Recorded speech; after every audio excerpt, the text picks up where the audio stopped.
Hey there, and welcome back to Technology for School Leaders. This is the beginning of Module 2. Quick reminder, major goal of this course is to facilitate a constructivist development of student knowledge around the role of technology within schools and the needed leadership qualities to see that technology is used as a tool to improve learning opportunities for students. And we've already seen some progress towards that this week in the discussion and also the blog posts. So we'll talk about that in a moment.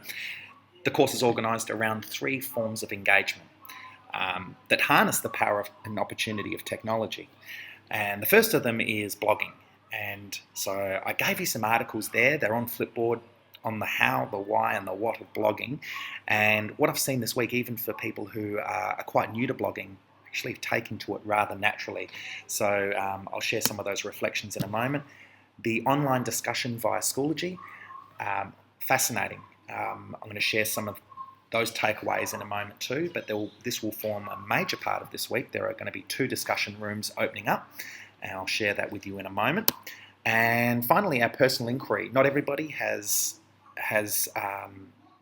provided their question, their wonder, their topic on the updates page on Schoology just yet, but I'm hoping to see that coming through very soon this week, because the week, in fact, ends with further reflection on the personal inquiry.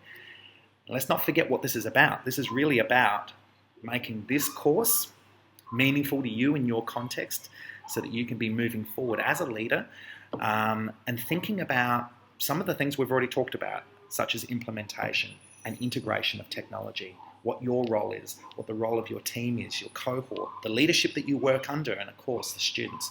So the personal inquiry is really probably the most meaningful part that binds this course together. So this is something we need to give more serious and considered thought to. So finally, social media. The assumption has been that not everybody is using social media, I think rightly. This is really about exposing you to another form of engagement to connect you with other educators and leaders from outside your own environment. To be a leader in any context now requires some form of familiarity, at least, if not use of many forms of communication, and social media is becoming more and more significant in that sense.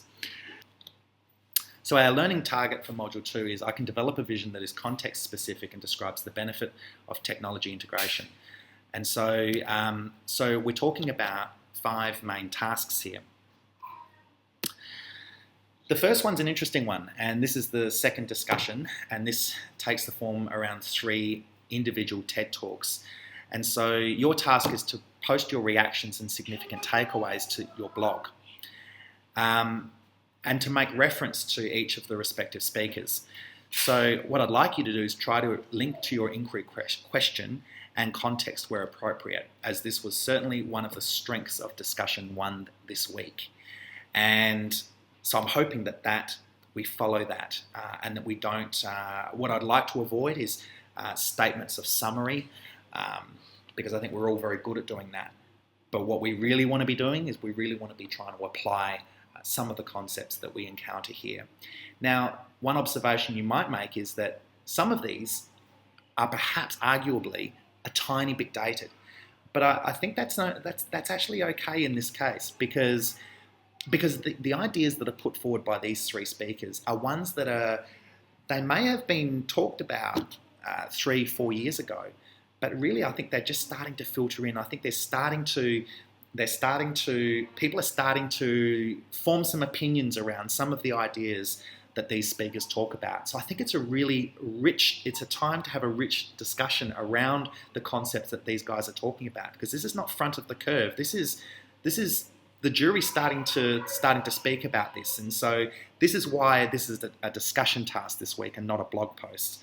Khan talks about the pedagogies of flipped learning through his very famous Khan Academy. I'm interested in what are your thoughts and understandings about the efficacy of flipped learning. What's been your experience, or what has been the experience of some of your colleagues, perhaps? So it's an avenue to follow. Because certainly, if we speak to to Chris's personal inquiry around, how do we get the most out of our one-to-one program in the middle school? Well, is it flip learning? And I'm expecting him to have a careful look at that video and to come back with something. We've had Saguda Mitra talk about talks about collaboration and the role of cloud resources in transforming our classrooms. So, how does that challenge our vision for education? How does that challenge our vision for the type of learning we see happening in classes? And what does it do to challenge our roles as educators? Bonus points for thinking about it through the leadership lens.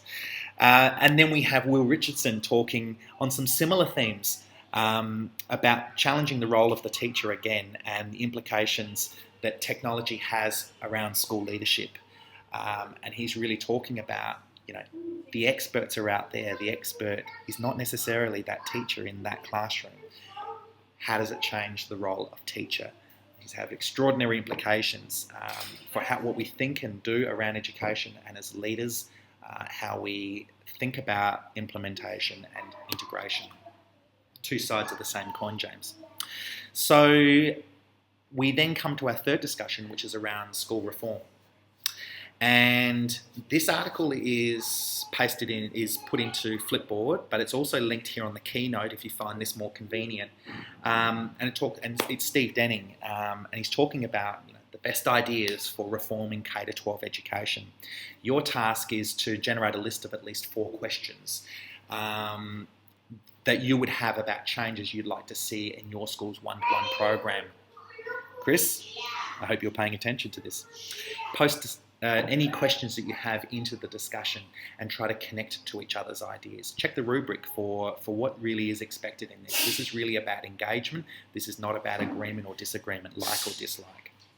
So then we come to blog post number 4, leadership practices and beliefs. So your task is to, again, you've got a podcast to listen to, and you need to post your reactions to one or more of the following beliefs or practices, which is around problem solving or around student involvement. And there's that question that I'd like us to start really focusing on, is a student role, as well as, of course, is making connections to your central inquiry and your context and the role of technology, what excites, what concerns you.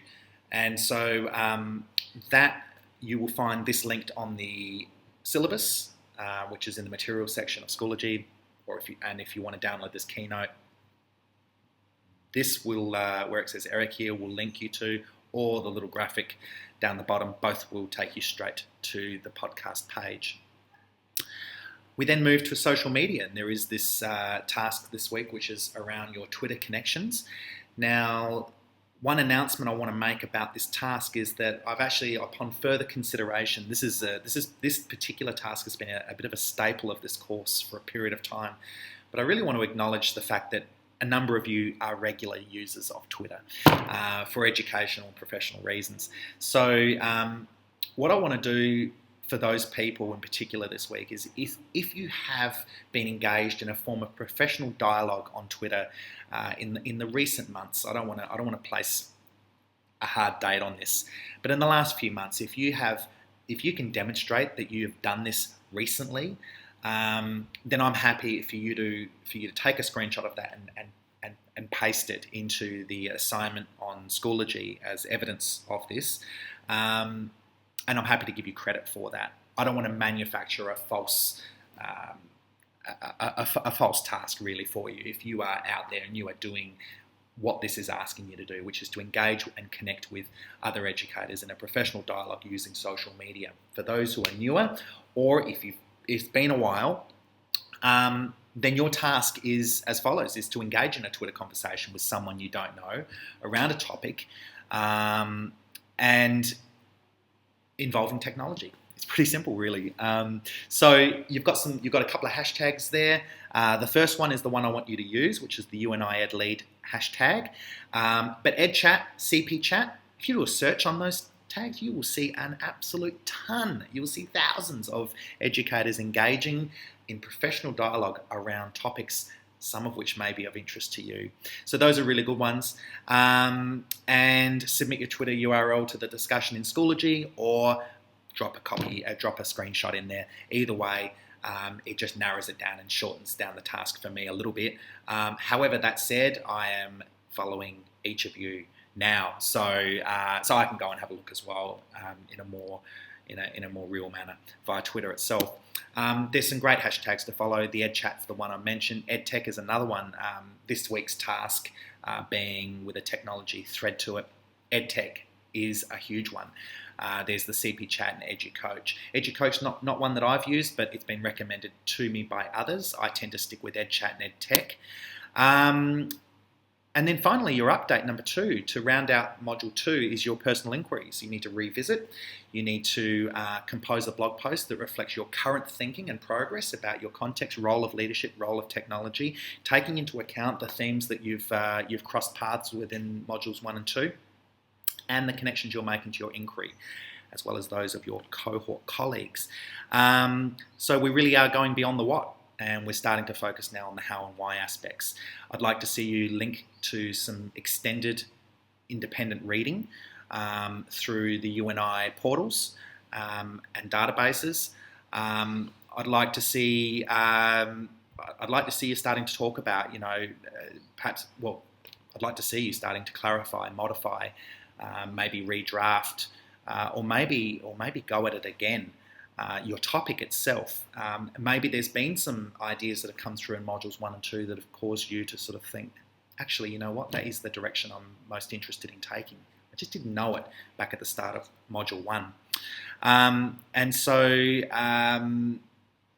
APA 6th edition referencing is expected. Finally, announcements. You've been asked to connect with a member of your cohort. Not everybody has provided contact details, but given that we are all in close contact, being from the SAS community, I don't anticipate too many problems with us hopefully being able to connect with one another. If it's not practical this week, just let me know, and I'll certainly just extend out the deadline on that one to give everybody a fair chance.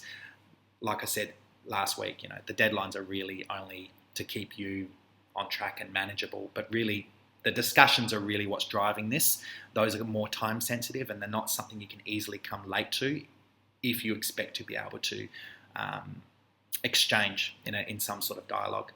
So staying on track through the deadlines is important, but there's enormous flexibility around the other tasks, particularly the blog posts and the Twitter piece, as well as your video conference.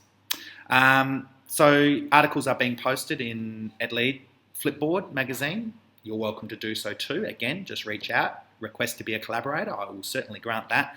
And there's been some issues with Google Documents, but I've already mentioned that. If you're having any problems, just sign into your UNI account in Chrome perhaps, and you will be able to access the contact spreadsheet. It's the most obvious one that you'll need to open this week. Those are the references for this session. If you've got any questions, please reach out to my UNI email account. I'd really appreciate that. I don't want your email to get lost in the steady stream of SAS, or you can use the messaging in Schoology to contact me. Best of luck. I'll look forward to following all your progress this week.